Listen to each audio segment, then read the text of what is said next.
고백 못해도 나 고백하리라. 다 알 수 없어도 나 알아가리라. 다 닮지 못해도 나 닮아가리라. 다 표현 못해도 나 표현하리라. 다 고백 못해도 나 고백하리라. 다 알 수 없어도 나 알아가리라.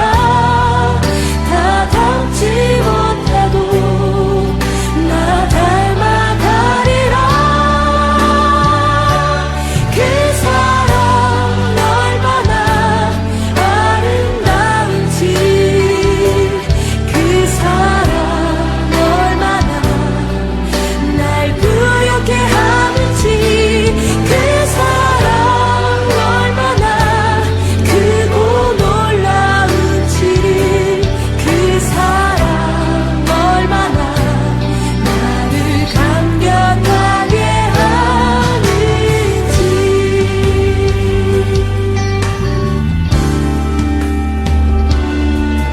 다 표현 못해도 나 표현하리라.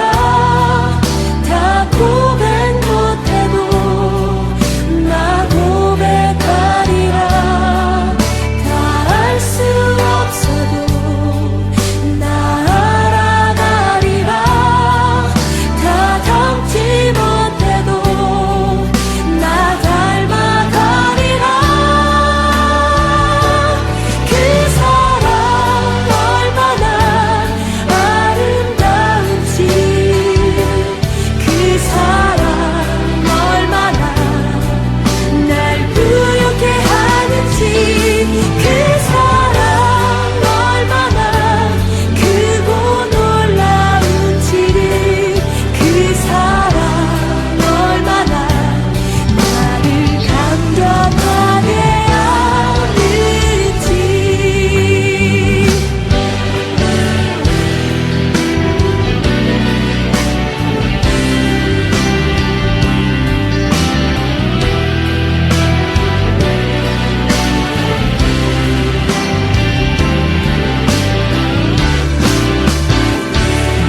그 사랑 얼마나 아름다운지, 그 사랑 얼마나 날 부욕해 하는지, 그 사랑 얼마나 크고 놀라운지를, 그 사랑 얼마나 나를 감격하게 그 사랑 얼마나 아름다운지, 그 사랑 얼마나 날 부욕해 하는지, 그 사랑 얼마나 크고 놀라운지, 그 사랑 얼마나 나를 감격하게 하는지,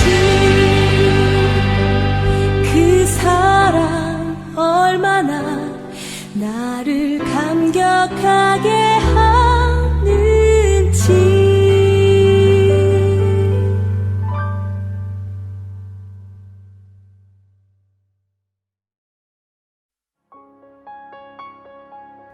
볼지어다 하나님께 징계받는 자에게는 복이 있나니 그런즉 너는 전능자의 징계를 업신여기지 말지니라.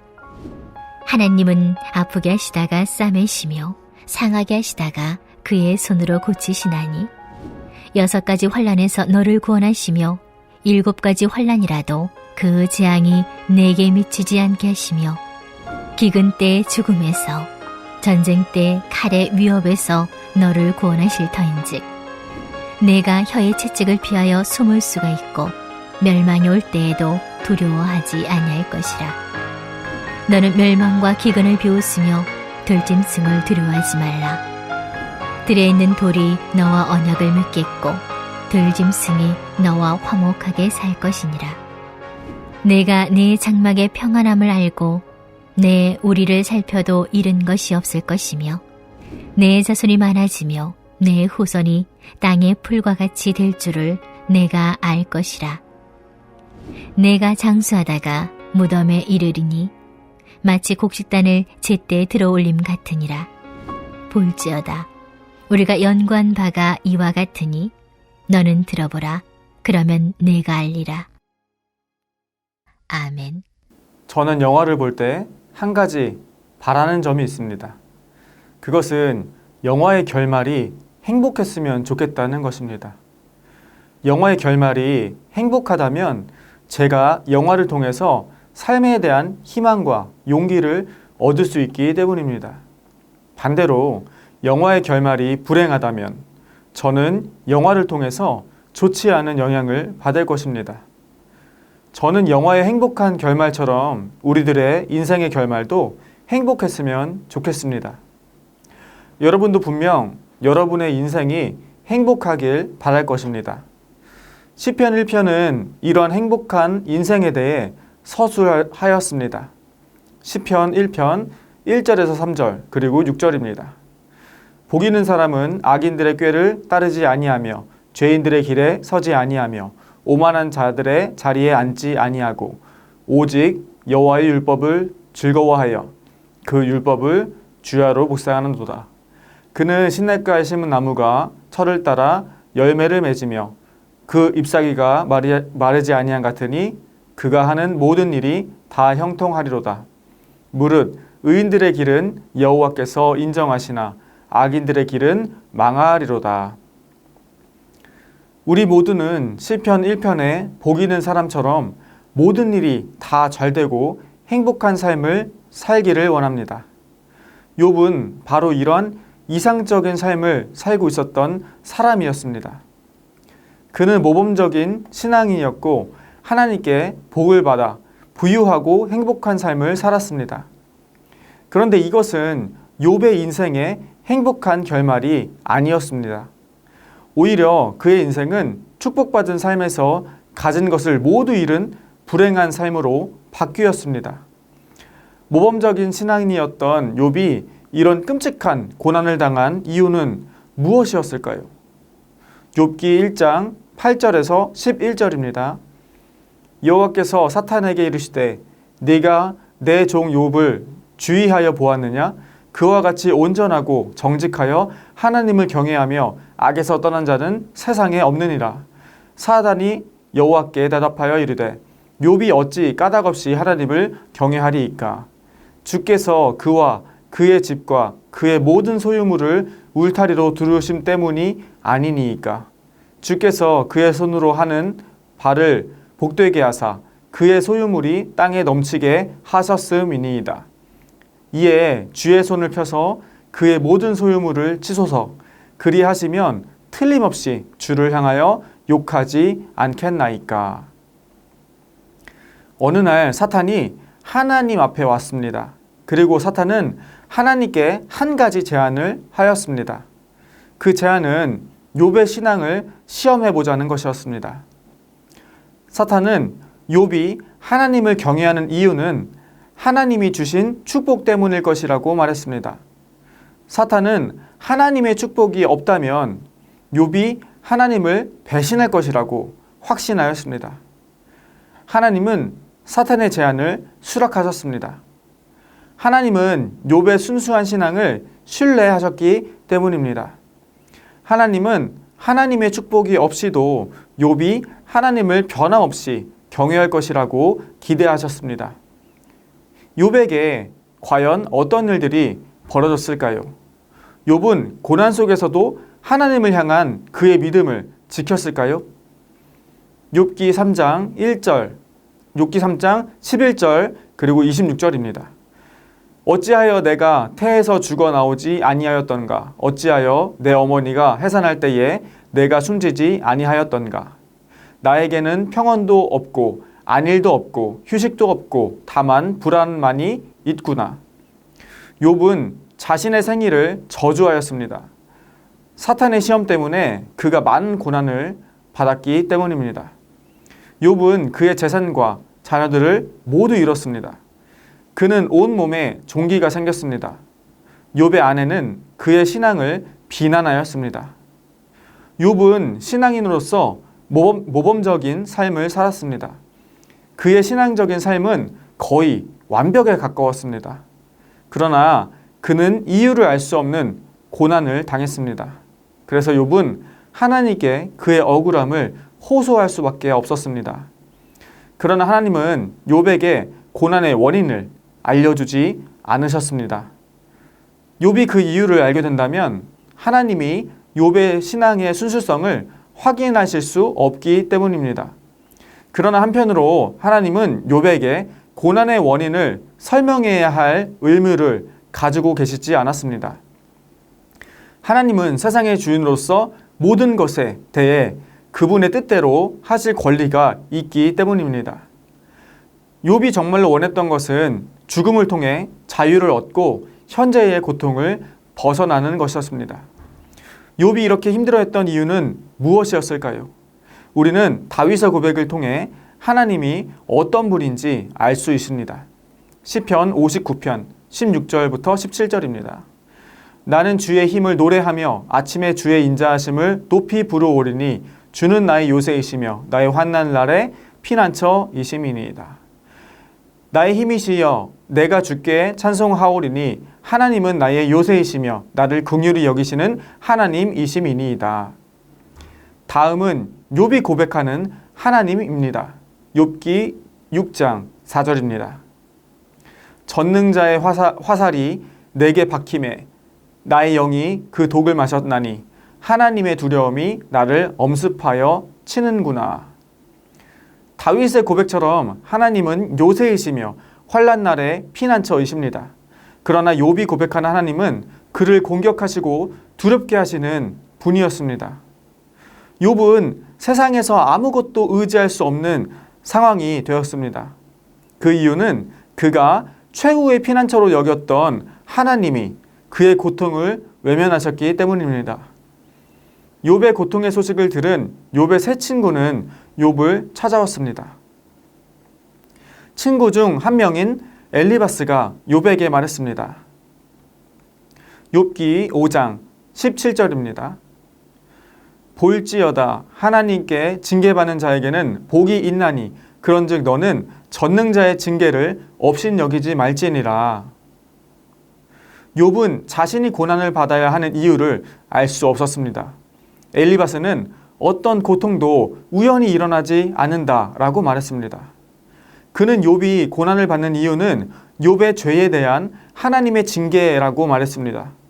그 징계는 하나님의 사람이기 때문에 그 징계는 하나님의 사랑이기 때문에 욥에게 이익이라고 말했습니다. 엘리바스는 욥에게 하나님의 징계를 받아들이라고 하였습니다. 그럼 하나님이 욥을 구원해 주셔서 그의 모든 것들이 회복될 것이라 말했습니다. 엘리바스는 하나님의 위대한 일을 행하신다고 말했습니다. 그러나 그는 하나님의 기이하고 신비로운 일들이 오히려 욥을 곤경에 빠뜨렸다는 사실을 알지 못했습니다. 또한 엘리바스는 욥의 고난을 무시하였고 그 고통을 친구로서 나누지 못했습니다. 실제로 하나님의 신비로운 힘은 악인을 멸망시킨 것이 아니라 욥을 파괴했습니다. 그러나 욥은 징계받을 행동을 한 적이 전혀 없었기 때문에 엘리바스의 말을 받아들일 수 없었습니다. 욥과 엘리바스가 서로 논쟁하게 된 이유는 무엇일까요? 그것은 그들의 신앙이 전통적 지혜론에 근거하였기 때문입니다. 전통적 지혜론은 하나님에 대한 인식과 신앙에 대해 그 당시 사람들에게 지대한 영향을 끼쳤습니다. 욥기가 전통적 지혜론의 한계를 지적하기 위해 쓰여졌습니다.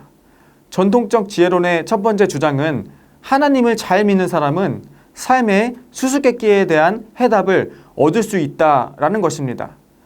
욥은 자신의 신앙에는 문제가 없었지만 그의 고통에 대한 해답을 얻을 수 없어 절망하였습니다.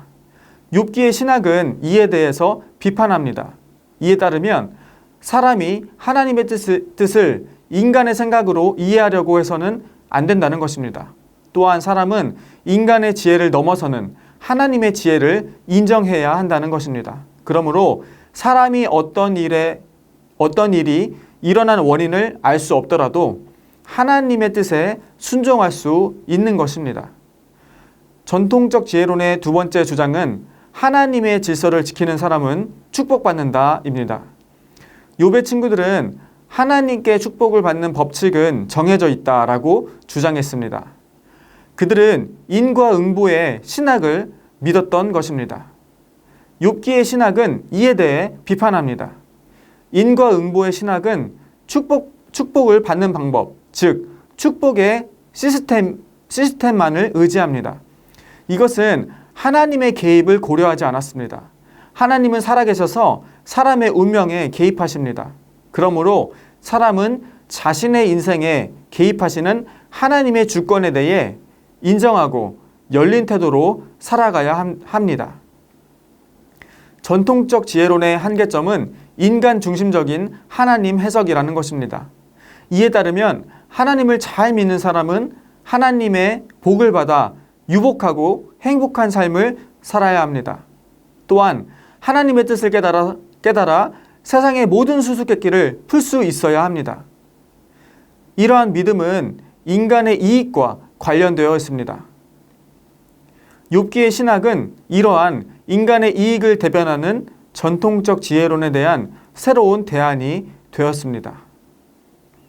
욥기는 이 책을 읽는 사람들에게 하나님의 주권과 뜻을 고려하는 새로운 지혜를 제공합니다. 하나님은 우리에게 언제나 좋은 것들을 주시는 분입니다. 그러나 그보다 앞서 하나님은 우리의 근원이시며 우리의 주인 되십니다. 그러므로 하나님의 자녀들은 하나님의 지혜를 측량할 수 없다는 믿음을 가져야 합니다. 또한 우리의 주인이신 하나님께 맹목적으로 순종하기로 결단해야 합니다. 사실 하나님이 우리에게 언제나 선하시다는 사실은 변하지 않습니다. 그러나 우리는 인간의 이익이 믿음의 목적이 될 수 없다는 사실을 분명히 알아야 합니다. 욥기의 신학은 의인의 고난에 대한 이유에 대해 끝까지 설명하지 않습니다. 욥기의 신학의 목적은 하나님의 절대 주권과 그의 위대하심을 선포하고자 하는 것이기 때문입니다. 하나님은 항의하는 욥에게 오히려 맹목적으로 충성하고 굴복할 것을 요구하셨습니다. 사람이 하나님의 길에 대하여 주제넘게 비판한다면 이것은 대단히 건방진 것이기 때문입니다. 하나님이 우리에게 원하시는 진정한 신앙은 무엇일까요? 그것은 하나님이 사람의 관심이 자신의 번영이 아닌 하나님의 뜻을 행하는 데 있어야 한다는 것입니다. 우리는 예수님의 기도를 통해 이와 관련된 단서를 얻을 수 있습니다. 마태복음 26장 39절, 42절입니다.